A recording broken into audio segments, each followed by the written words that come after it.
فرمان سے نصیحت حاصل کرنے کے بجائے یہودی اپنی ہٹ ڈرمی اور دشمنی پر اتر آئے۔ انہوں نے آپ سے کہا، آپ شاید یہ سمجھتے ہیں کہ ہم بھی آپ کی قوم والوں کی طرح ہیں، اس دھوکے میں مت رہیے، کیونکہ اب تک آپ نے ایسی ہی قوموں سے مقابلہ کیا ہے جو جنگ اور اس کے طریقے نہیں جانتے، اور اسی لیے آپ نے انہیں آسانی سے ہرا دیا۔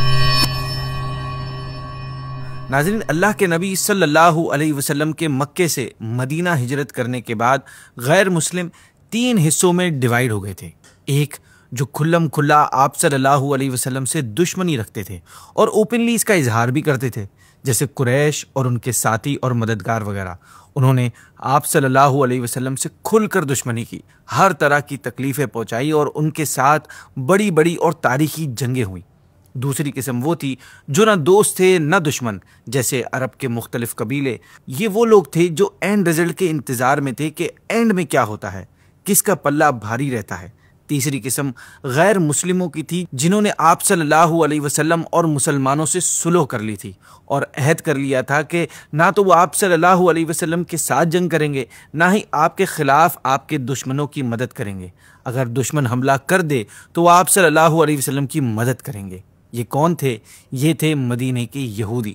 ان کا بیک گراؤنڈ یہ ہے کہ مسلمان جب ہجرت کر کے مکے سے مدینے آئے تو مدینے میں انصار کے علاوہ ایک اور قوم بھی آباد تھی، وہ تھے یہودی۔ اس وقت مدینے میں یہودیوں کے 3 قبیلے موجود تھے، بنو قینقاع، بنو نذیر اور بنو قریظہ۔ یہ تینوں قبیلے مدینے میں قریب میں رہتے تھے، یہ نہایت مضبوط محل اور قلعے بنا کر رہتے تھے۔ ہجرت سے پہلے یہودی اور انصار میں ہمیشہ اختلاف رہتا تھا، اور وہ اختلاف اب بھی موجود تھا۔ جب آپ صلی اللہ علیہ وسلم ہجرت کر کے آئے تھے، مدینے میں انصار کے 2 قبیلے رہتے تھے، اوس اور خزرج۔ یہ دونوں قبیلے بہت کمزور ہو چکے تھے، کیونکہ مشہور لڑائی جنگ بعاث میں ان دونوں قبیلوں کے بڑے بڑے سردار اور بہادر آپس میں لڑ کر قتل ہو چکے تھے، اور یہودی ہمیشہ اس قسم کی سازشوں اور شرارتوں میں لگے رہتے تھے کہ انصار کے یہ دونوں قبیلے ہمیشہ ٹکراتے رہیں اور کبھی بھی ایک نہ ہو پائیں۔ جب آپ صلی اللہ علیہ وسلم ہجرت کر کے مدینے آئے تو آپ نے یہودیوں اور مسلمانوں کے آئندہ تعلقات کے بارے میں ایک معاہدے کی ضرورت محسوس فرمائی، تاکہ مسلمانوں اور یہودیوں میں آپس میں کوئی ٹکراؤ نہ ہو پائے۔ سو آپ صلی اللہ علیہ وسلم نے انصار اور یہودیوں کو بلا کر ایک ایگریمنٹ تیار کروایا، جن میں دونوں کے سگنیچرز لیے گئے۔ ناظرین، آپ صلی اللہ علیہ وسلم کی آمد اور اسلام کی برکت سے انصار کے دونوں قبیلوں میں تو معاملات بہتر ہو ہی گئے تھے، مگر اس معاہدے سے انصار اور یہودیوں کے جھگڑے بھی ختم ہو گئے تھے۔ کچھ ٹائم تک تو حالات ایسے ہی رہے، مگر پھر یہودیوں کے 3 قبیلوں میں سے ایک قبیلے نے اس ایگریمنٹ کو توڑ دیا اور وہ آپ صلی اللہ علیہ وسلم کا دشمن ہو گیا۔ آج ہم اسی تاریخی دشمن، ہسٹورک اینمی یہودی قبیلے کے بارے میں جانیں گے۔ ناظرین، یہودیوں کے جس قبیلے نے معاہدہ توڑا تھا اس کا نام تھا بنو قینقاع۔ قینقاع دراصل مدینے میں یہودیوں کی ایک بستی کا نام تھا۔ اس بستی کے لوگ یہودیوں میں سب سے زیادہ بہادر اور دولت مند شمار کیے جاتے تھے۔ یہ سب یہودی جویلرز تھے، یعنی سونے ڈھالنے کا کام کرتے تھے، اور ان کے ساتھ جو صلح کا معاہدہ ہوا تھا وہ صحابی رسول حضرت عبادہ بن صامت رضی اللہ تعالیٰ عنہ اور منافقوں کے سردار عبداللہ بن ابی کے ذریعے ہوا تھا۔ جب غزوہ بدر میں اللہ پاک نے مسلمانوں کو شاندار اور ایک ہسٹورک فتح عطا فرمائی تھی، تو ان یہودیوں کے اندر چھپی ہوئی برائی کھل کر سامنے آ گئی تھی، اور آپ صلی اللہ علیہ وسلم اور مسلمانوں سے ان کا جو حسد تھا وہ سامنے آنے لگ گیا تھا۔ اپنی اس جلن اور بغض کی وجہ سے انہوں نے اپنا معاہدے کو ختم کر دیا۔ ہوا کچھ یوں کہ غزوہ بدر کے بعد ایک دن ایک عرب عورت اپنا تجارتی سامان لے کر یہودیوں کے بازار میں آئی۔ اس عورت کے سامان میں اونٹ اور بکریاں وغیرہ تھیں۔ یہ مال اس نے بنو قینقاع کے بازار میں بیچا، اور اس کے بعد وہ وہیں ایک یہودی جویلر کے پاس بیٹھ گئی۔ اس عورت نے مسلمان ہونے کی وجہ سے اپنا بدن اور اپنا چہرہ چھپایا ہوا تھا۔ کچھ یہودی لفنگوں نے بہانے سے اسے چہرہ کھولنے کا بولا، مگر اس نے انکار کر دیا۔ جب اس نے انکار کیا تو اس دکاندار نے اٹھ کر اس عورت کے نقاب کا ایک کونا چپکے سے کسی چیز سے باندھ دیا۔ اس نے یہ کام اتنی مہارت سے کیا تھا کہ عورت کو فیل تک نہ ہوا۔ اس کے بعد جب وہ عورت جانے کے لیے کھڑی ہوئی تو کپڑا الجھا ہوا ہونے کی وجہ سے وہیں رہ گیا، اس سے اس کا چہرہ اچانک کھل گیا۔ اس پر یہودیوں نے کہکا لگا کر ہنسنا شروع کر دیا۔ عورت نے اس بےہودگی پر چیخنا شروع کر دیا۔ جب یہ معاملہ ہو رہا تھا تو ایک مسلمان صاحب وہاں سے کہیں سے گزر رہے تھے۔ انہوں نے جب ایک مسلمان عورت کے ساتھ یہودیوں کی یہ نیچ حرکت دیکھی تو انہیں غصہ آ گیا۔ وہ اسی وقت فوراً آگے بڑھے اور اس یہودی پر حملہ کر دیا اور تلوار نکال کر اس کا کام تمام کر دیا۔ یہ دیکھ کر یہودیوں نے ان پر حملہ کر دیا اور انہیں قتل کر ڈالا۔ اس واقعے پر دوسرے مسلمانوں نے چیخ چیخ کر مسلمانوں کو جمع کر لیا اور مسلمان غضبناک ہو کر یہودیوں پر چڑھ دوڑے۔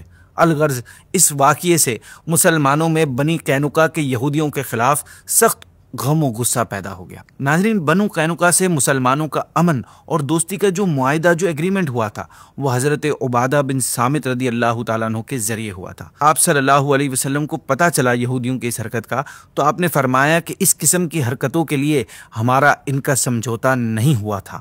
اب عبادہ بن صامت اس معاہدے سے بری ہو گئے۔ ادھر خود حضرت عبادہ نے آپ صلی اللہ علیہ وسلم سے عرض کی، یا رسول اللہ صلی اللہ علیہ وسلم، میں اللہ اور اس کے رسول اور مسلمانوں کا ساتھی ہوں اور ان کافروں کے معاہدے سے بری ہوتا ہوں، یعنی نکلتا ہوں۔ مسلمانوں کے ساتھ یہودیوں کے اس معاہدے کا دوسرا رکن عبداللہ ابن ابی تھا، جس نے مسلمانوں کی طرف سے یہودیوں کے ساتھ یہ معاہدہ کیا تھا۔ یہ شخص ظاہری طور پر مسلمان ہو چکا تھا، مگر حقیقت میں اللہ اور اس کے رسول اور مسلمانوں کا بدترین دشمن تھا، منافقوں کا سردار سے کہا جاتا ہے۔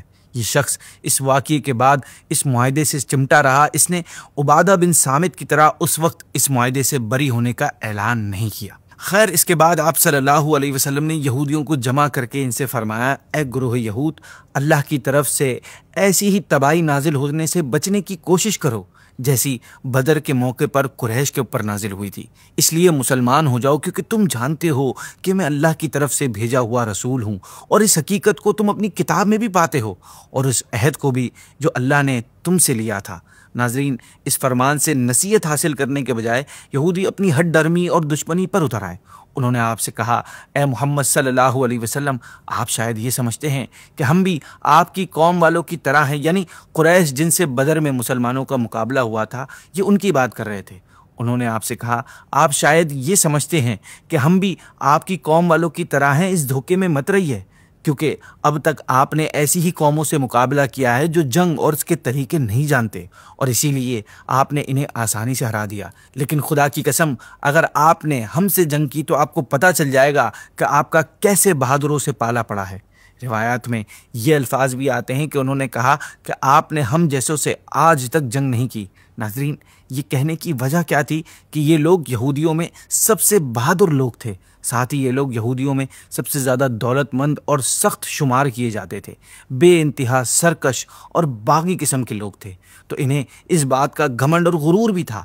خیر، یہودیوں کے ان الفاظوں سے معاہدہ تو ختم ہو گیا تھا کہ انہوں نے مسلمانوں کو دھمکی دے دی تھی۔ اس موقع پر اللہ پاک نے یہ آیت نازل فرمائی جو سورہ آل عمران کی آیت نمبر 12 ہے، جس کا ترجمہ ہے، ان کافروں سے کہہ دو کہ ان قریب تم مغلوب ہو جاؤ گے اور دوزخ کی طرف ہانکے جاؤ گے، اور وہ بہت ہی برا ٹھکانہ ہے۔ اور ایک اور دوسری آیت نازل فرمائی سورہ انفال کی آیت نمبر 58، جس میں اللہ پاک نے فرمایا، اور اگر تمہیں کسی قوم سے عہد توڑنے کا اندیشہ ہو تو ان کا عہد ان کی طرف اس طرح پھینک دو کہ دونوں علم میں برابر ہوں، بے شک اللہ خیانت کرنے والوں کو پسند نہیں کرتا۔ خیر ناظرین، اس دھمکی کے بعد بنو قینقاع کے یہودی وہاں سے جا کر اپنے محلے میں، اپنے حویلیوں کے اندر قلعے میں بند ہو گئے۔ آپ صلی اللہ علیہ وسلم صحابہ کے ساتھ ان کا مقابلہ کرنے کے لیے روانہ ہوئے۔ آپ کا پرچم، جس کا رنگ سفید تھا، وائٹ تھا، آپ کے چچا حضرت حمزہ رضی اللہ تعالیٰ عنہ کے ہاتھ میں تھا۔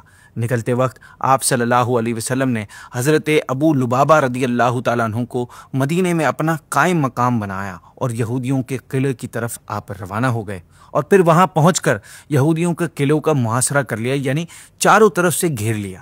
ناظرین، مسلمانوں کی طرف سے یہ محاصرہ بہت شدید تھا۔ 15 دن تک یہودی اپنے قلعوں سے باہر نہ آ پائے۔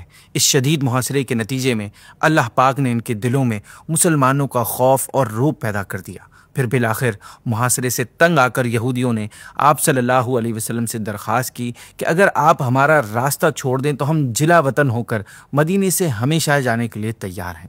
آپ صلی اللہ علیہ وسلم نے انہیں ہتھیار ڈالنے کا حکم دیا۔ جب بنی قینقاع اپنی حویلیوں سے نکلے تو کچھ کتابوں میں آتا ہے کہ آپ صلی اللہ علیہ وسلم نے ان لوگوں کو قتل کرنے کا ارادہ فرمایا، مگر اسی وقت منافقوں کے سردار عبداللہ ابن ابی جو یہودیوں کا حلیف اور حمایتی تھا، یہ آپ صلی اللہ علیہ وسلم کے پاس آیا اور ان لوگوں کی سفارش کرنے لگا۔ اس نے گڑ گڑاتے ہوئے آپ سے عرض کی کہ اے محمد صلی اللہ علیہ وسلم، میرے ان غلاموں یعنی بے بس دوستوں کے ساتھ اچھا معاملہ کیجیے۔ آپ نے اس کی بات انسنی کرتے ہوئے اس سے منہ پھیر لیا۔ ناظرین، اس وقت آپ اپنی زرہ پہنے ہوئے تھے جس کا نام ذات الفضول تھا۔ عبداللہ ابن ابی یہ بدبخت آپ صلی اللہ علیہ وسلم کی پشت کی طرف سے آیا، پیچھے کی طرف سے آیا اور آپ کی زرہ کی جیبوں میں ہاتھ ڈال کر یعنی آپ کو پیچھے کی طرف سے اپنے ہاتھوں سے پکڑ کر کھڑا ہو گیا اور اصرار کرنے لگا یعنی زور دینے لگا۔ آپ صلی اللہ علیہ وسلم نے اس کو ڈانٹ کر فرمایا کہ تیرا برا ہو مجھے چھوڑ دے۔ اس کی اس حرکت پر آپ صلی اللہ علیہ وسلم اتنے جلال میں آ گئے کہ آپ صلی اللہ علیہ وسلم کا چہرہ سرخ ہو گیا، ریڈ ہو گیا۔ آپ نے پھر اس سے فرمایا کہ تیرا برا ہو مجھے چھوڑ دے۔ اس نے کہا میں آپ کو اس وقت تک نہیں چھوڑوں گا جب تک آپ میرے غلاموں کے ساتھ احسان کرنے کا وعدہ نہیں کر لیں گے۔ یہ لوگ میرے کنبے والے ہیں اور میں مصیبتوں اور تباہیوں سے بہت ڈرتا ہوں۔ جب وہ نہیں مانا اور پیچھے نہیں ہٹا تو آخرکار آپ صلی اللہ علیہ وسلم نے مسلمانوں سے فرمایا کہ ان لوگوں کو چھوڑ دو۔ آپ نے یہ ساتھ یہ بھی فرمایا کہ ان لوگوں پر اور ان کے ساتھ اس پر بھی اللہ کی لعنت ہو۔